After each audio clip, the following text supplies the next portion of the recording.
Géopolitique du coronavirus: la lutte contre le Covid-19 reflète la carte géopolitique de l'heure. La Chine ne cesse de monter en force, les États-Unis se replient sur eux-mêmes. Entre les deux premières puissances du monde, déjà en pleine bataille économique, le nouveau coronavirus est un sujet de conflit supplémentaire, pas de coopération. Leur rivalité étouffe ce qui reste de la communauté internationale ou de multilatéralisme. Le Covid-19 s'en porte mieux. Dans cette affaire, les uns et les autres ont perdu beaucoup de temps. Le Chinois Xi Jinping parce qu'il ne voulait pas savoir, l'Américain Donald Trump parce qu'il ne comprenait rien.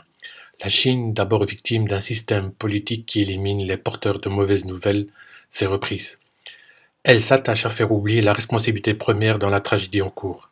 Avec un aplomb impérial, elle est omniprésente sur le front de la lutte contre le coronavirus, distribuant des leçons et des médicaments, remplaçant le vide laissé par une Amérique que Trump a repetissée.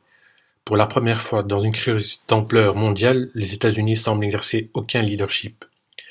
L'autoritarisme centralisateur à la Xi Jinping a empêché que le coronavirus apparaisse dans la région du Hubei. À Yuan, s'est immédiatement traité.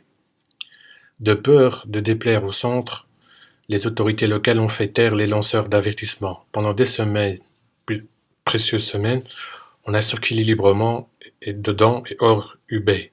Le virus s'est propagé. Le communisme chinois n'est pas sorti grandi d'une affaire inhérente au mode de gouvernement qu'il incarne. Ode à l'autocratie. Il entend se rattraper aujourd'hui. Il vante la capacité qu'il a eue à neutraliser la crise. Le Parti communiste chinois met en avant son unique aptitude à imposer un confinement total à des dizaines de millions de personnes. Ode à l'autocratie. Il n'y a pas que l'échelon politique. Le capitalisme d'État tel qu'on le pratique en Chine est célébré. Pékin commande aux entreprises chinoises qui obéissent avec cette souplesse de réaction qui les caractérise. Quand la Commission de Bruxelles veut acheter des masques, elle doit passer des appels d'offres. Cela prend des semaines. La Chine bâtit une aile d'hôpital en 15 jours. Elle produit des masques et des respirateurs à la chaîne, des médicaments aussi qu'on distribue à l'orgueilleux occidentaux. La Chine profite de sa rente de situation. Nous lui avons largement confié notre industrie pharmaceutique. La Chine sait que la bataille contre le Covid a un front idéologique. Elle saisit l'occasion de gagner des points dans un combat. Pour reprendre une expression que Xi Jinping emploie volontiers, qui lui est chère, la légitimation et la promotion du régime de gouvernement autoritaire.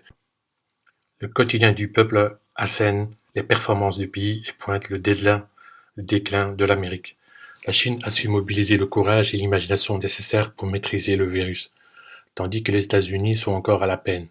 Cité par le quotidien russe Kommersant, l'ambassadeur chinois à Moscou, Zhang Hanoï, verse dans l'autosatisfaction.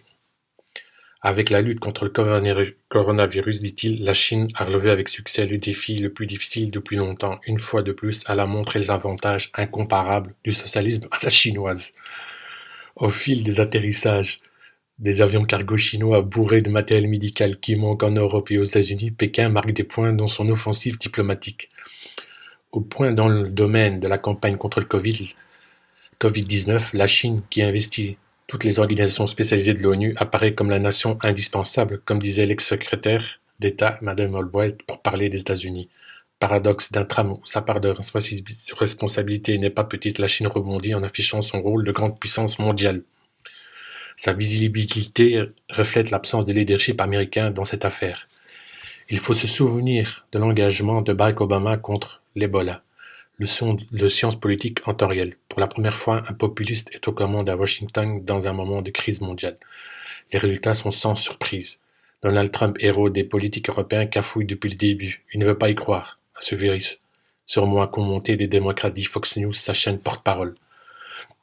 La bourse, qu'il a érigée en indicateur suprême de sa politique économique, s'effondre, flirtant une fois de plus avec une manière de racisme et avec une bonne vieille technique de bouc émissaire. Trump parle du virus chinois. Aux États-Unis, il en va de la lutte contre le virus comme de celle contre le réchauffement climatique. Elle est assurée souvent admirablement par les gouverneurs et les maires des grandes villes.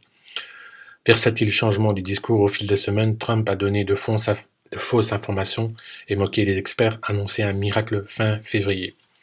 entonner à la mi-mars la rhétorique du chef de guerre pour les semaines d'après en revenir à l'incantation magique, est-ce que ce ne serait pas génial d'avoir toutes les églises pleines le 16 avril pour les fêtes de Pâques chrétiennes?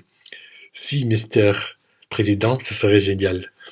En attendant, pas le moindre engagement américain pour une lutte coordonnée au sein d'institutions multilatérales qu'il a désinvesties. Incapacité à mobiliser un G7 pour une relance économique commune. Pas un geste à l'adresse des alliés traditionnels des États-Unis. Le renoncement à jouer un rôle international est complet. Ajoutons que le Covid-19 n'a rien à craindre d'un éventuel front commun Pékin-Washington. Ces deux-là échangent des accusations.